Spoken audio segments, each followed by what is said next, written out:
Okay, so we have very good audio now, hopefully. And happy to be back. If you're just joining us now, or if you're annoyed by the audio challenges we were having 5 minutes ago, I reintroduce ourselves. I'm Yannick. I'm Des.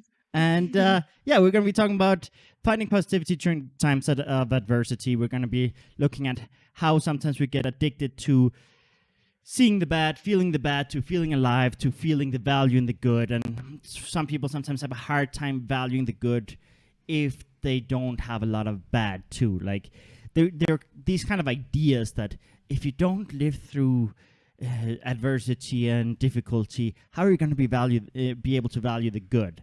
And it's kind of important to not condition people to look for good, not for bad.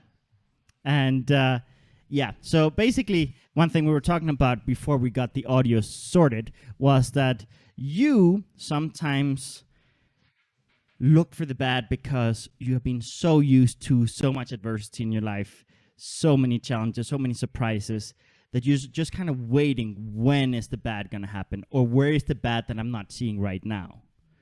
Do you want to talk a little bit about that? Yeah, I'm used to bad things happening in my life. So now that I'm at a point in my life where, we're going through a pandemic, but like in my head, I'm happier and I'm okay and I'm at peace. It's hard for me to believe that. I'm used to being sick all the time, and now the fact that I'm healthy, and I pretty much am okay. I just tend to look for the bad in everything. And if something goes wrong, I tend to like freak out because I feel like that's the bad that I was waiting for. That's the bad that was going to happen. When before, if something bad happened, it was just like, oh, okay. And then I just didn't, because there were other bad things happening in my life that required my attention. And now I just look for every little thing that could possibly go wrong. No, I mean, I think this happens to a lot of people where they get so numb after so many difficult experiences that they start needing those difficult experiences to be even more difficult to feel alive, to feel present. And when it comes to dealing with adversity, when we talk about dealing with very difficult situations, sometimes what happens is we become defeatist and we just see it as one more thing. Here we go again. I can't catch a break. And I admit, my narrative kind of was that when we first started getting into this pandemic, I was like, I finally got through this thing. I finally got through this other thing. And now this? I mean, are you kidding me? And it just kind of felt like I can't catch a break. But I think we're very good here at the team at being like, okay, wait a minute. What does this mean? What do we have to change? How can we support each other? And what's really required right now to get through this? Happy with what we've done during this quarantine period. And I think it's kind of funny because you're an English teacher. Mm-hmm. And you've been having more classes now. Yeah, I've been having more classes now, and I have more people reaching out to me that they have time to take classes and stuff. So actually, I have more work now during the pandemic than I did before. I think before I only worked like 1 hour a day. Yeah, no, she was working part-time before, and now she's working closer to full-time hours because suddenly there's more demand for something to do, and people are trying to learn new skills, learn new languages. And I mean, you were talking in a previous episode that you want to learn the violin. Yeah. And I'm kind of like, I studied the violin. It's hell. But yeah, you're kind of excited about that. That makes me want to do it even more. Yeah. Yeah. It's going to be a long quarantine now. But yeah, it's one of those things that actually some people are taking this as an opportunity. Some people are looking at this like, ooh, I've been gifted time with my loved ones, time to learn these things, time to explore these projects. And it's not all bad because there's a lot of innovation happening right now. And also there's a lot less red tape. During times of war, during times of pandemics, during times of difficulty, when it's a global issue or a national issue, depending on where you live. Sometimes there's less red tape. Sometimes there's more government funding for certain projects. Right now, there's more opportunities to get loans in many countries, more opportunities to get financial support from the governments in certain countries. Not all countries are the same. There are some countries that are leading the pack, and there are some that are a bit behind. But the beautiful thing is humanity is coming together to solve this issue. And I mean, I think there are 70 plus vaccines in development right now, with over 10 being quite encouraging with human trials this year. So humanity has been through hell and back several times. And I mean, after the Second World War, we got a lot of international treaties, a lot of international agreements that actually improved global trade, global healthcare, a global prevention of war, and a lot of improvements happened after. Like during was very, very difficult. Obviously, was terrible, was shocking, was traumatizing. I mean, I don't think there are words to describe how bad the Second World War was, but after the Second World War, the world came together and built a better world, a more peaceful world, with international regulations, with actual approaches that really have solved and prevented a lot of issues since then. And I think this pandemic, getting out of this pandemic, I think the world is going to be a better place.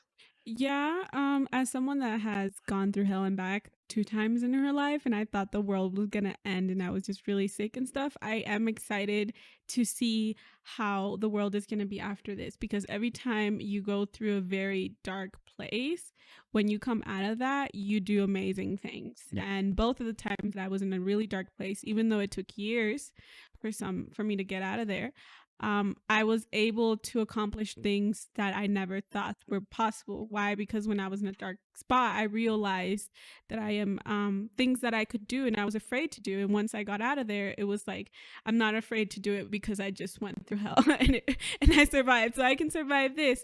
And also as well, when I was in the university studying fashion, after the world wars, people were more they would express themselves more. Yeah. So when the First World War came, after it, that's when the flippers, these girls that wore a little bit shorter skirts, came around, and they weren't afraid to hear what people had to say about them. And the world was a little bit more, it was like happier, and people were happier. Obviously there were still people that were stuck back in the war, but people became more free. Like it was free. The girls started to be like more free and wear shorter skirts than before the World War, because they realized that it was like they could be free. Yeah. So good things happen after every tragedy. And I feel like that's something that we should focus on, even though it's hard. Yeah. And I'm quite proud of myself, the way I'm handling this. I thought I was going to be bad. I thought I was going to have like a crisis every single day, and seeing the stores shut down, seeing everything shut down. I honestly thought that I was going to end up like in hospitalized or something. No, I remember the early days. I mean, we were both quite in a rough place in the beginning, and I had darker thoughts than I had ever had in my life, because I felt such an overwhelming pressure with the business, all the staff, all the people that I'm responsible for, and how do I adjust and adapt to this new reality and support everyone in the way that they need to be supported. And I was so concerned, I was so worried about how to make this happen. And it was really a process of being like, okay, right now there's more sympathy in the world. Right now there's more empathy. There's more support.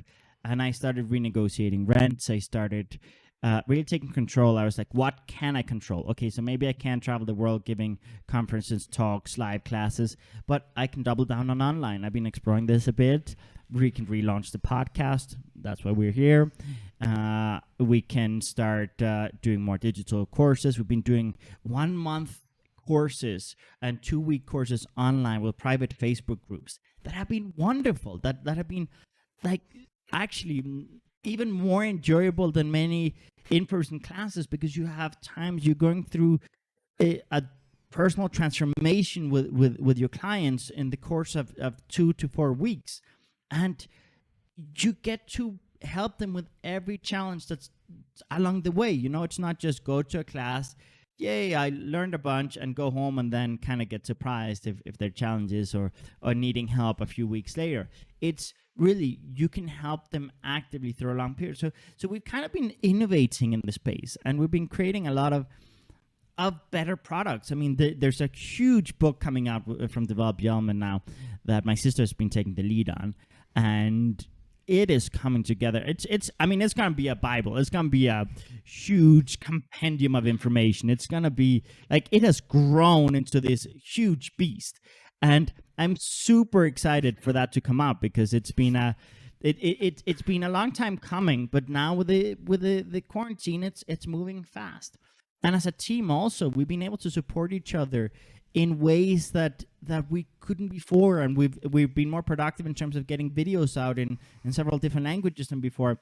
And there's been more time to reorganize the office and the apartment. We live in the same place as we work, so we have this kind of office apartment. And Steve is like, racing wheel, because Steve bought a racing wheel and has been playing racing games. It yet. No, you haven't used it yet. It's gonna be fun to see you use that.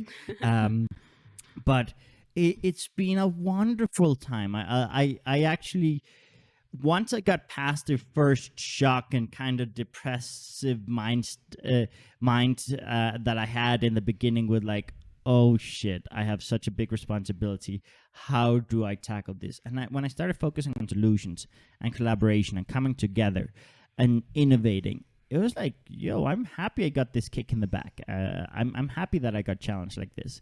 That's not to say I'm happy that we're going through a pandemic, but I'm happy that as a team we are handling it quite well. And yes, I remember, like, we were also very worried about your mental health, because you're like, you've been kicking ass with your recovery from everything from anorexia, from panic attacks, from anxiety, and all of that. And you've been kicking ass, and you kind of weigh up all of this hits, and it's like, oh my goodness, let's see if that's not a gonna be like a setback. Yeah. And I think there was a couple of weeks in the beginning where it could have gone either way. Yeah. It could have gone either way. It could have gone either way, but I guess I just decided to focus on the positive, because I saw how many people were thinking negative, and how many people saw the bad things about all of this. And honestly, yes, it's bad, and there's always bad in everything that goes on with the world. But if we focus on that, we're going to just miss out on everything good that's happening. And one thing that's concerning is that people are more concerned about the economy than they are about the fact that this pandemic has helped pollution, has helped like the ocean and stuff. And like, that's Earth. We only have one home. So it's probably, people are saying, oh, well, you have it easy because you get to live in an apartment and you don't worry about money and stuff like that. But there's people out there that don't have some. But we do worry. And I come from a family that honestly live in villages. And sometimes they have to go for like a month with no money. And how do they survive? They plant their own food. They live from the land. So it's not impossible for the human to live from the land. I much rather the earth to be like okay and get better. If we have to live from the land, then that's okay, because we only have one home. So I could care less if I don't need that, like, you know, a pretty blouse or something. As long as the earth is okay, because we have been killing it for years with so much plastic and smoke and stuff. And it's sad to see that people are all like, well, the economy's going to collapse and blah, blah, blah. And I'm all like, okay, if you focus on the bad things and you're missing out on the good. The fact that yesterday, for the first time ever, I could see stars in the city. I'm used to seeing stars back at home, but here I had not seen it. And yesterday when I peeked out of the window, I could see 2 stars. And that was pretty awesome, because that meant that the pollution is better. No, I mean, pollution is down. I mean, there are many big cities and countries that are famous for pollution, where all of a sudden it's unrecognizable. And yeah, if like, I remember if you asked me last year what I kind of felt about our point in history, and I would always say, like, we live in the best point in history in everything: Yeah. access to information, access to healthcare, access to travel. People live longer. I mean, the average life expectancy is way higher now than in previous generations. More girls are going to school every day. And more girls are getting empowered. We're getting closer and closer to equality. In all over the world, there are advancements, some slower than others, but almost anything that you can measure, we have been doing better now than in the past. The only thing that I would say, like a year ago, that I would always talk about is like the only thing we haven't tackled as humanity is global warming, is the environment. That's one thing that we haven't been able to tackle that fast enough, and that is concerning for future generations and also for our old age. Like, already now, how many wildfires have we had? How many floodings? How many strong natural events have we had that have been caused by climate change? Like, there have been so many things that, like, things are ramping up. Things have been quite intense in the last few years, but as humanity, we always kind of valued the economy first. We value a lot of things, and I'm not here to say that the economy is not important. You have to obviously take care of the economy because that determines the quality of life of most people. But without a planet, we don't have economy. So Exactly. So right now, the beautiful thing is people right now are seeing, and actually interest in electric cars has skyrocketed now because they're seeing their cities be pollution free for the first time in their lives. They're seeing the difference. They're feeling the difference. They're breathing better. There are fewer cases of asthma attacks and breathing problems related to pollution than before. And people are feeling the difference. So people now are investigating electric cars at a faster rate than any point in history. And I think this has been kind of a good global experiment to be like, yo, can we heal the planet? The answer is yes. But what does it require to heal the planet? It requires a huge, huge, huge paradigm shift in how we manage everything, how we produce and store our electricity, how we produce and fuel our cars. Like, everything has to change. And I think this pandemic is serving as a case study and as inspiration as to we can do this. I think a lot of us, I don't know about the people listening right now, but I myself, I did get to a point where it's like, I don't know if we're going to tackle this global issue that is climate change, because there's so many kind of conservative lobbying groups in the United States that are against actually tackling it. Donald Trump obviously left the Paris agreement, and it was like, how are we going to advance as a global community if we have such big players making such difficult and bad choices?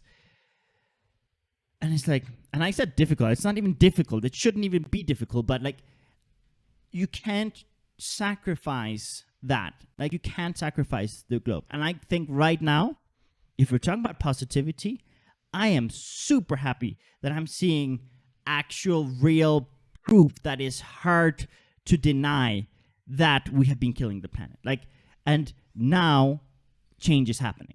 And I guarantee you, the moment we get out of this pandemic, Tesla cars and sales are going to go up. All the other manufacturers are going to be pushing out more electric vehicles. And we've been seeing big strides in Europe, in several different countries, where the ambition is within the next 10 years to only have electric vehicles.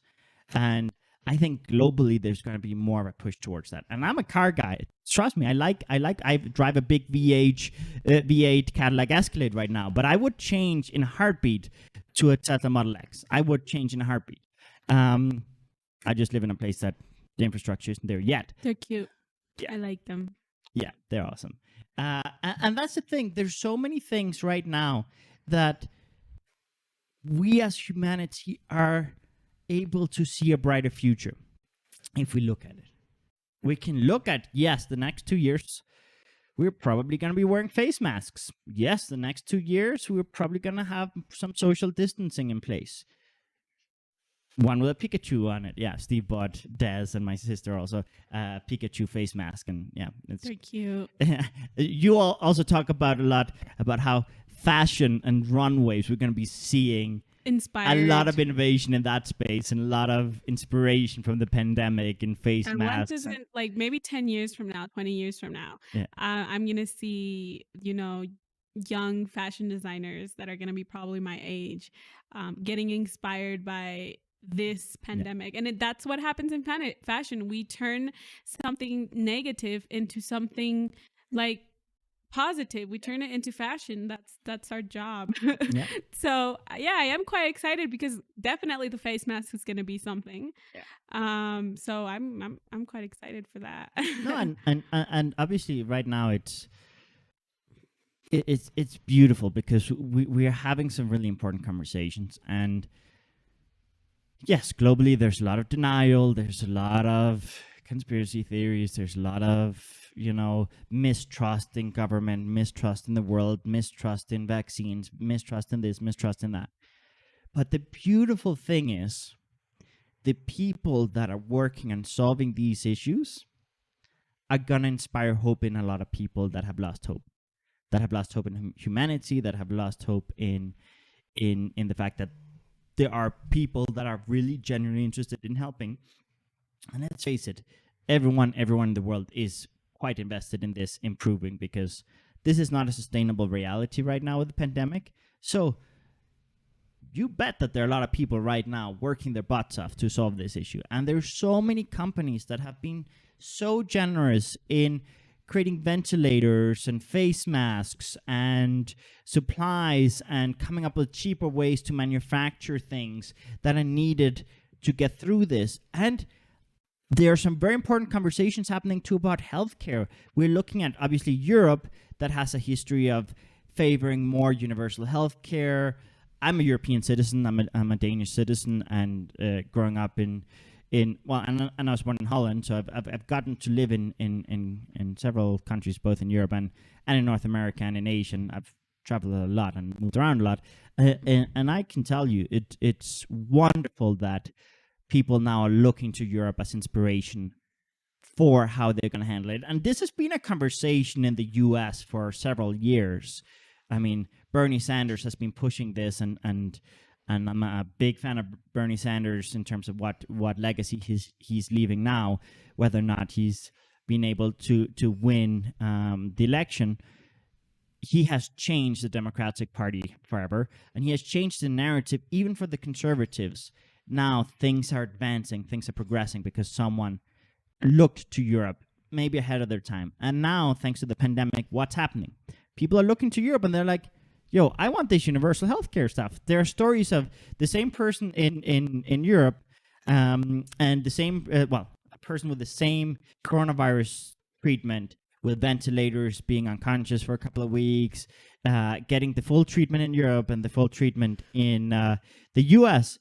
And it's like, the person in Europe didn't have to spend a cent. Obviously, no, not all European countries are the same, but there is a trend in that direction. And then what happens in the US? A huge fucking bill. Yeah. And it's ridiculous. It's ridiculous. I mean, there's so many things that need to be reformed. And now, with this pandemic, there's inspiration to change things. There's inspirations like, why can they have that and I don't have that? Yeah. And a lot of people have felt invincible for years. And this is, a lot of people are calling this the great equalizer. It doesn't matter how much money you have. It doesn't matter how much education you have. It doesn't matter where you live. You can get affected by this. Yep. Yes. People with money are going to have an easier time paying for those treatments. People with money are going to have an easier time being quarantined in a big house. I get it. But people are no longer feeling invincible. Even people with money are having mental health issues, are feeling the pressure, are feeling scared. And people are actually talking about things that we, like, some innovative minds or some kind of progressive minds have been pushing for years. But I think now the world is more ready to have some difficult conversations. And like we've been talking a lot about that, like as of late, is like how the US healthcare system needs reform. Yeah, no, as I was growing up, I used to think the US was amazing because I grew up there and I would always want to go back. I never wanted to live in this country. Yeah. But now that I'm big and I see everything that's going on and not just the paradise that I had as a kid, it's like, okay, maybe Mexico isn't that bad because like here you do have insurance. Everybody has insurance. It's We live in not Mexico. the best. There's national. There's 3 levels of healthcare for everyone. Like it works in different ways. Yeah. But Mexico has even figured it out to some degree. Yeah, like it's not the best It's not perfect. thing ever. I mean, I'm not gonna lie, people die. And it's not, I don't say it in a funny way, but it's like it's not the best thing ever. But literally for me, I have like what is it? Like the main one that everybody has. It doesn't matter if you work, if you don't work, if you're a student, as long as you're like 18 citizen? and older and a citizen, you get that health care. I mean, it takes what, like 20 minutes and then you have it. Yeah. For me, I have that one. I don't use it unless it's absolutely necessary that I can't pay for certain medicine or something, or if I'm unconscious like I did a year ago and I was like I had to go, like I didn't have time to think what hospital I was going to go to. I had to go to that one because that one was the one that I had to go to. And thankfully, what happened was like I didn't pay a single thing. So yeah, it's quite sad to see what's going on in the US and healthcare wise. And I hope that they also open their eyes up to like things like school shootings. The fact that there had to have a pandemic happen in order to not have a single one. Yeah. Like that is concerning. That is bad. That's just There's so many issues that this pandemic is opening some eyes. Not at a fast enough rate for some. Yes, I a few days ago I got so frustrated seeing my Facebook wall with so many conspiracy theories, so much blaming people who are super generous and actually making change in the world. So many, like, there are philanthropists that currently are being blamed for this. There are technological advancements that are being blamed for this. And it's all just because people are fearful of the unknown and they start vilifying whoever and whatever they can to feel better and feel stronger about themselves by pointing fingers. But I do hope that, like, for example, the anti-vaxxer movement. oh my goodness. It stresses me out that they put at risk immune deficient people.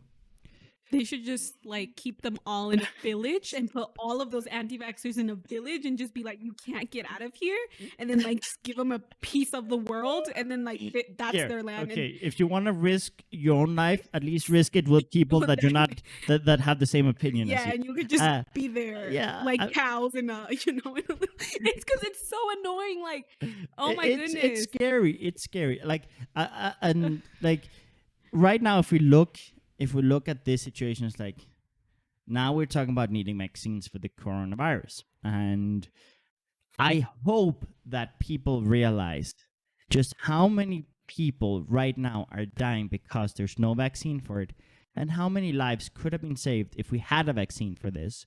yeah. And I know that there are a lot of people that are against mandatory vaccinations and things like that, and I don't know if mandatory is the right way to go, but education is key. Fact checking is key, but it's always a challenge because when people come to a certain opinion, changing their minds with facts is actually scientifically very hard. And people like to reinforce their ideas, and they kind of double down on things that they believe and things that they've concluded. And reevaluating their ideas can be really, really hard.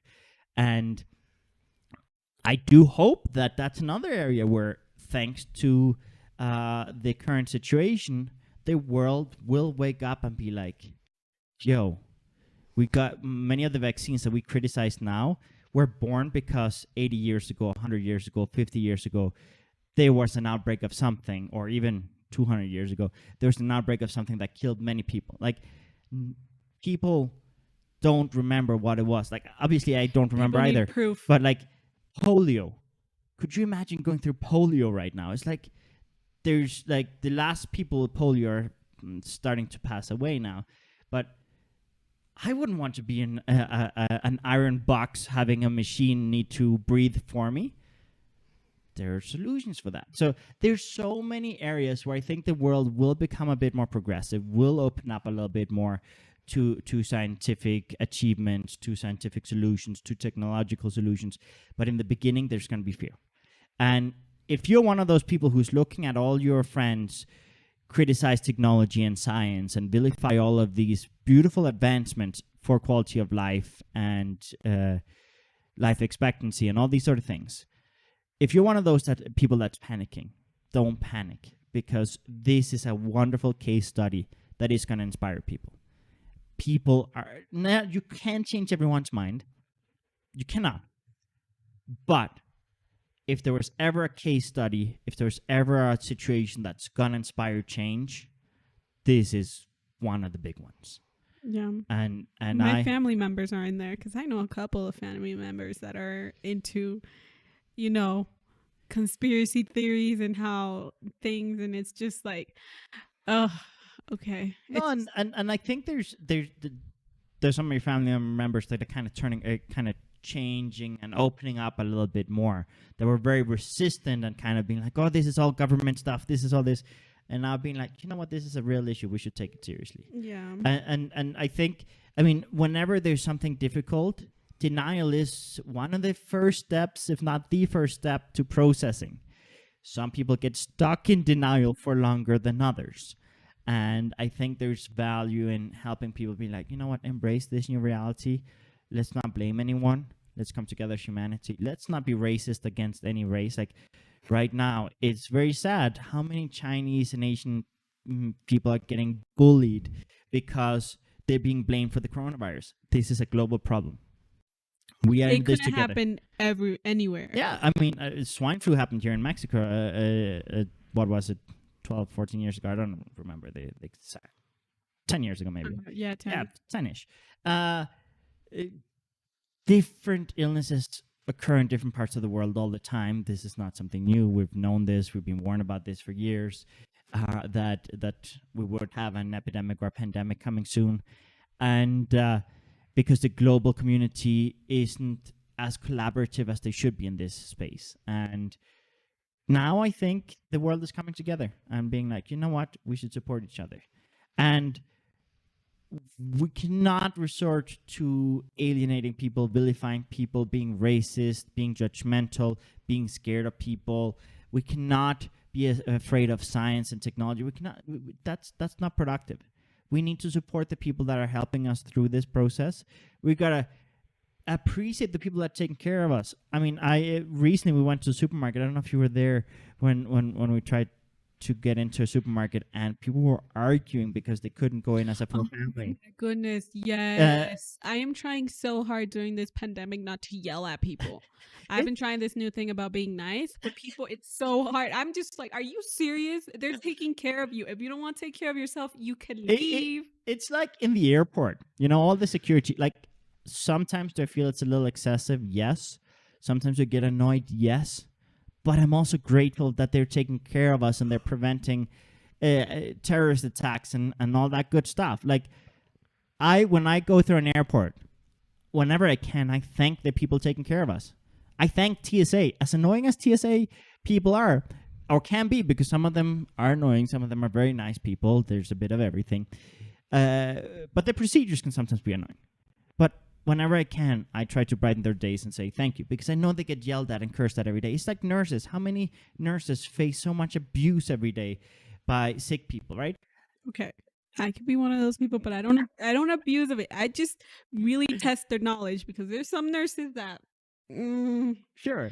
In Mexico, it's pretty hard to find a good nurse because sure. I mean, obviously.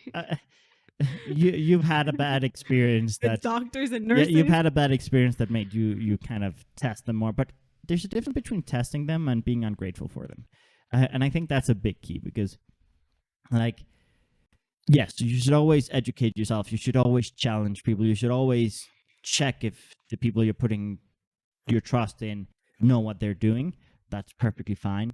But there's certainly a conversation to be had about how many times we devalue the people that are taking care of us.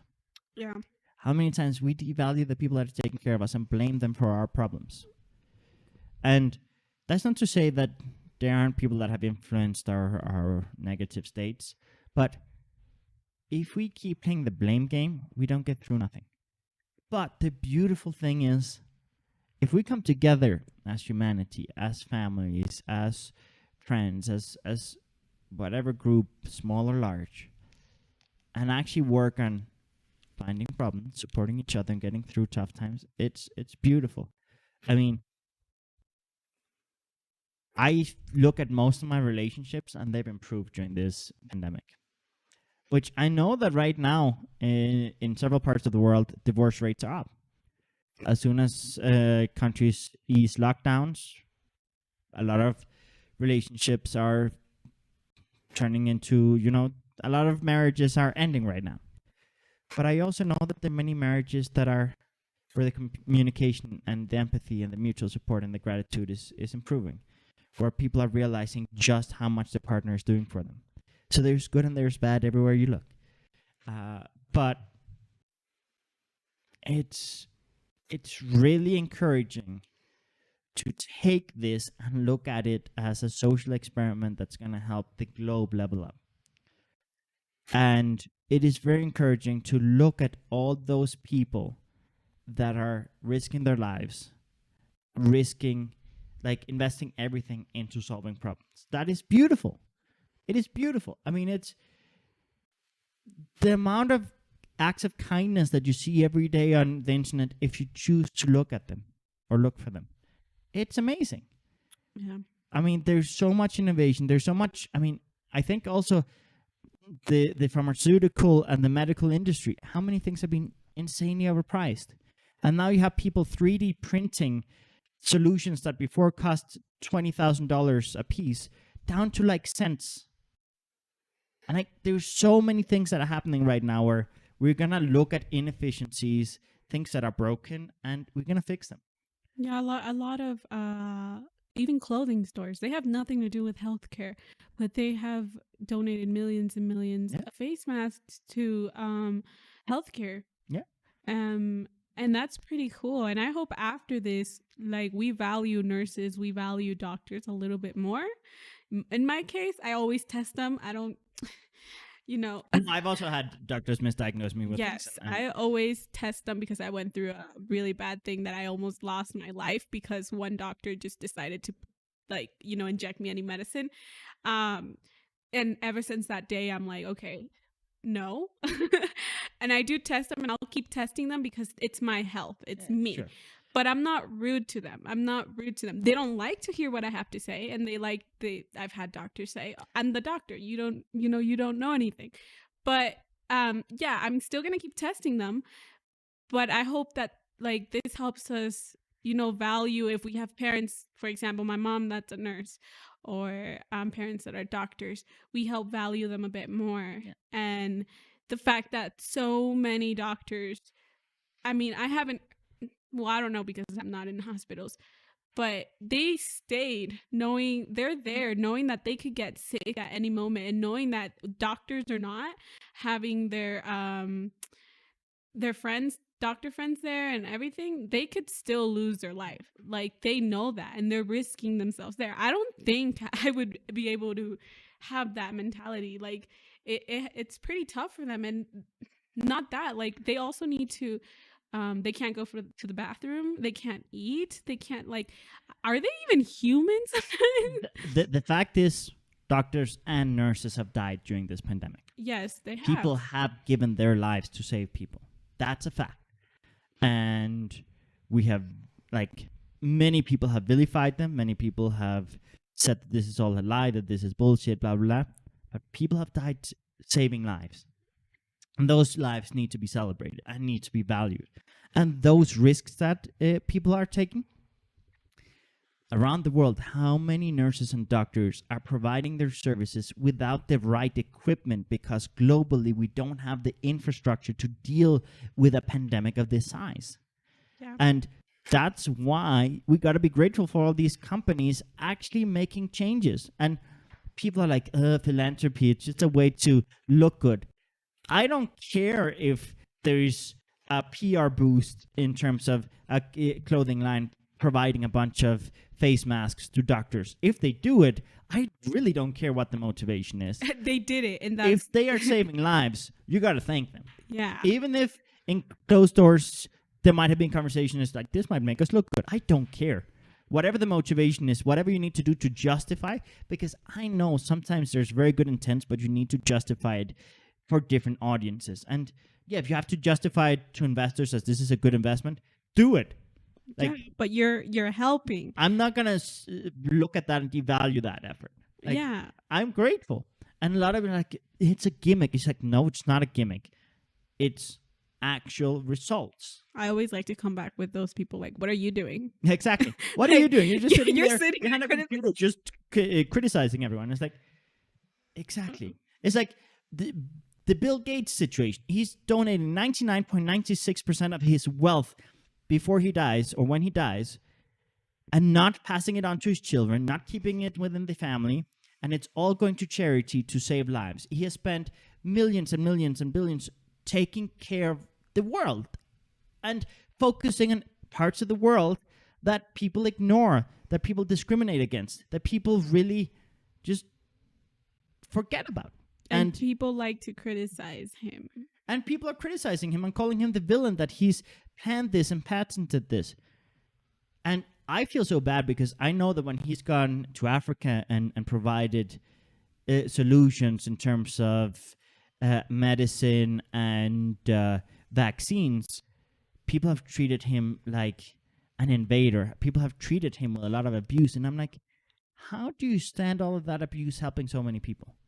And it goes as high up as someone like Bill Gates, or as low as that nurse, or the cleaner, the bathroom cleaner, or the cleaner in the hospitals. Like it and I'm not saying one is low or high in terms of their value as humans. I'm saying it doesn't matter what kind of amount of influence, wealth, power, reputation you have.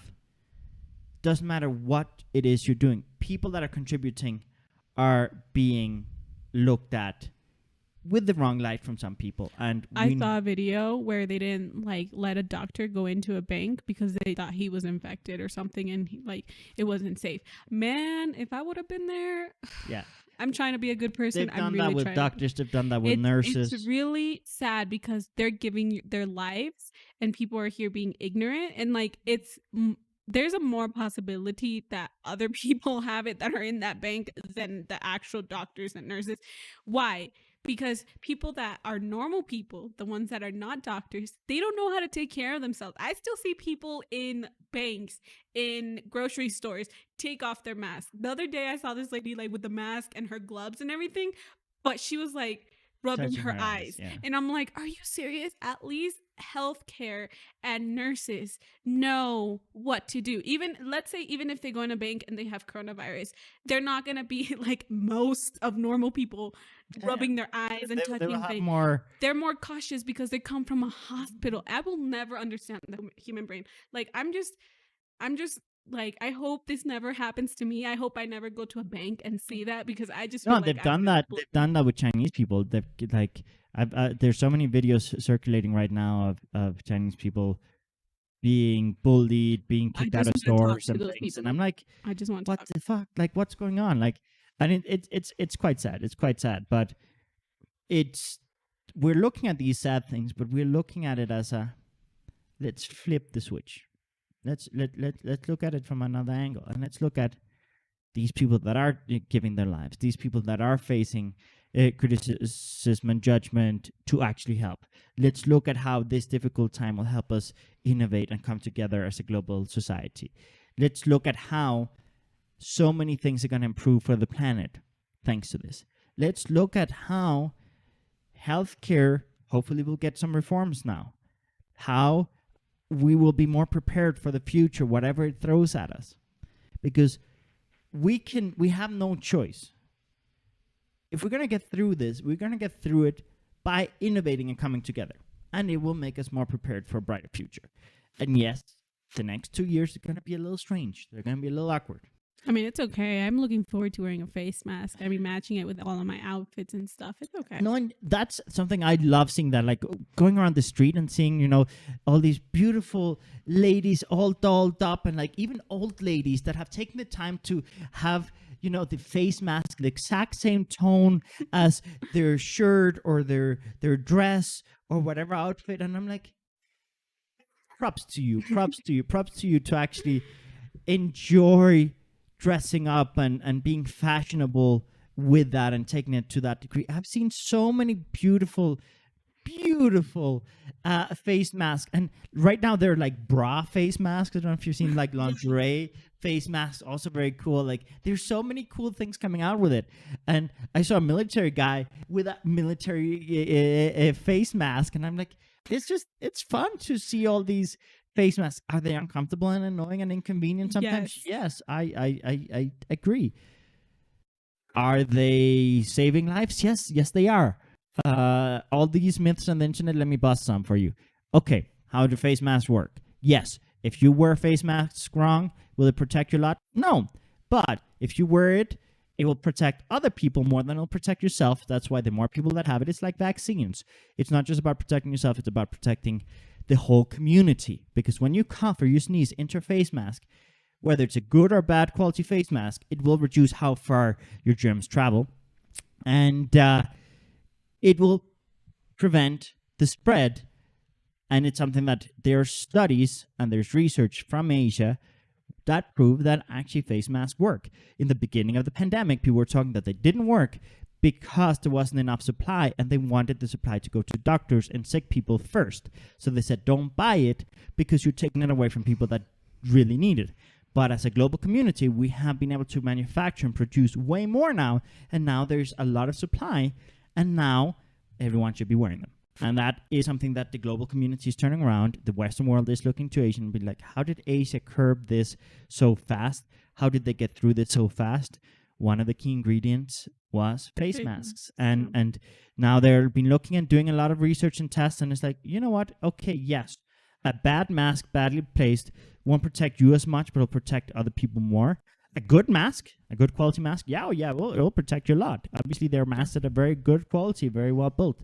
But if everyone wears masks, even if they wear them in the not best way, even if they're not the best quality, it reduces the transmission rate. And that's really something that matters. And no, you're not going to get CO2 poisoning from wearing a mask. No, you're not going to die from wearing a mask. No, you're not going to get more sick from wearing a mask. A lot of myths spread early on, mostly because there was a fear of the ones that actually needed it running out. But there's a reason why doctors use them. There's a reason why sick people use them. There's a reason. So, and that's the thing. If we look at things with a positive light, it's like, okay, now the global community has come together, and now not only is there enough supply, there is fun supply. Like Steve said, he got Pikachu ones for you and my sister, and we're looking at all kinds of fashionable ones. Like I've seen, I don't know how many people really match it with their clothes, and with prints and patterns and guides to make them at home, and like I just go like, this is awesome. This is kind of fun. And you can choose to have fun with it, or you can choose to be like all like grumpy and be like blah, blah, blah, blah, blah. This and that. But like, if you focus on the negative thing, that's what you're gonna get. You're only gonna see negative. If you focus on the positive, I honestly don't know how I'm surviving this, but I guess I'm just surviving this because I get excited with the little things. I get excited with pollution reducing.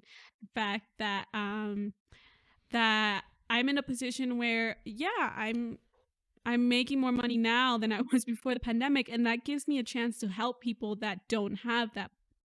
So it's nice to be able to see all these good things, and that's helped my mental health a lot. Gratitude is a big key, and that's actually next week's topic. Here in a minute, David, you there? Here in a minute, we're going to be showing you guys a video for our next week's podcast. We have created a little ad spot. It's a couple of minutes, and we're going to let David. Can you roll the ad quickly about gratitude? Hey there. Are you finding that you are letting your relationships deteriorate during this stressful period with the quarantine and all of that? Are you only focusing on the bad? Are you devaluing people? And are you being less patient with them? Are you having more conflicts than usual? I think one of the important things that you have to look at is whether or not you've forgotten about gratitude.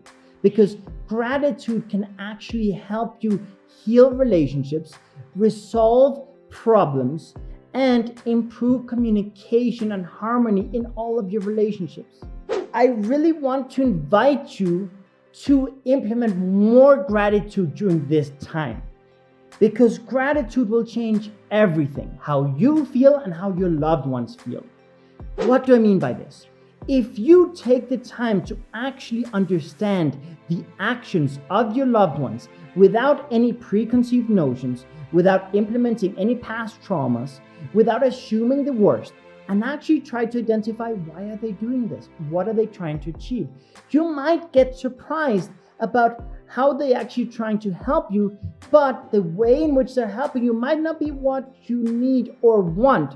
Or maybe it is exactly what you need, but it's uncomfortable to have certain conversations, and it might be uncomfortable to look at certain things in your life, and it might be easier to blame other people than actually look inwards. So, with this in mind, I encourage you to take active steps to heal your relationships by looking at the good, trying to understand the positive factors, not just look at the bad. And I also challenge you to take the time to express your gratitude, because we often end up treating gratitude as a transactional thing where you do this for me and I will say thank you, and we leave it at that. But when we do that, people won't feel so valued, won't feel so included, and they will feel like they're being used. If you actually communicate to them on a continuous basis that you value them, that you appreciate their efforts, you appreciate their actions, you appreciate every little detail in different ways. Sometimes it's with words, sometimes it's repaying a favor, sometimes it's just being kind to the people that are kind to you.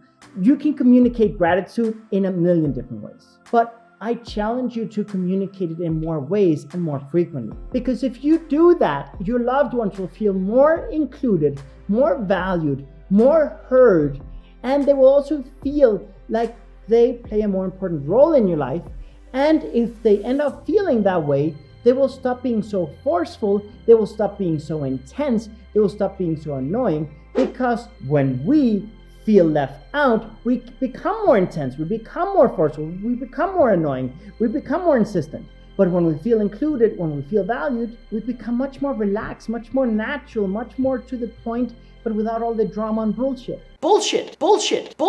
So if you want to eliminate all the drama and bullshit from your relationship, I strongly encourage using gratitude as one of the most important steps, because in my relationships, in my most difficult relationships, in the times of most adversity, when I've caught myself only focusing on the bad, blaming everyone else, and letting things spiral out of control, the moment I've taken time to feel the gratitude and express the gratitude is when things started improving in a very efficient way. If you want to heal your relationships with gratitude, join us this Sunday, 17th of May, and the link is in the description and all the details are there. So, see you this Sunday. Have a good one.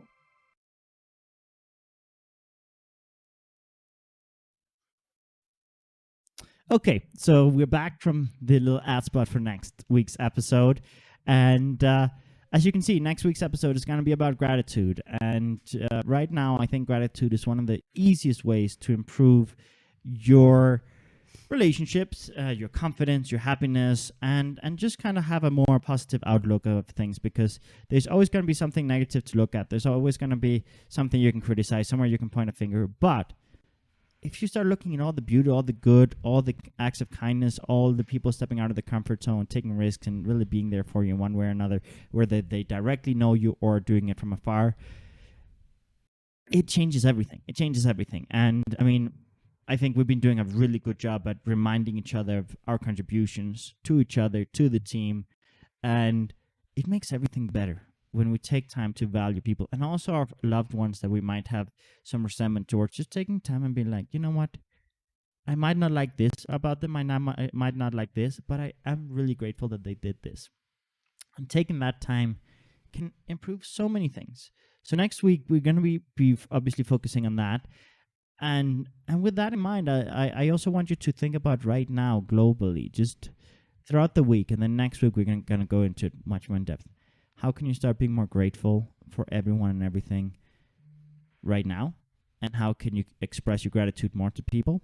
And next week we'll get into that conversation, and definitely join us online and ask questions and share your experiences with gratitude or lack of gratitude at these times, because it's very easy to get mentally, emotionally drained to such a degree that we stop seeing the good in people.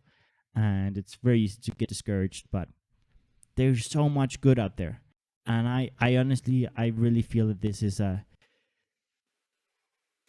a time in history where things are about to improve. And yes, sometimes they get way worse before they get better.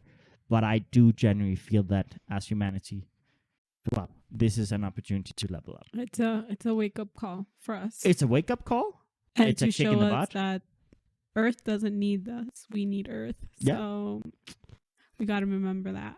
Yeah, no, it's a big wake up call. But I think people are waking up little by little, maybe not fast enough.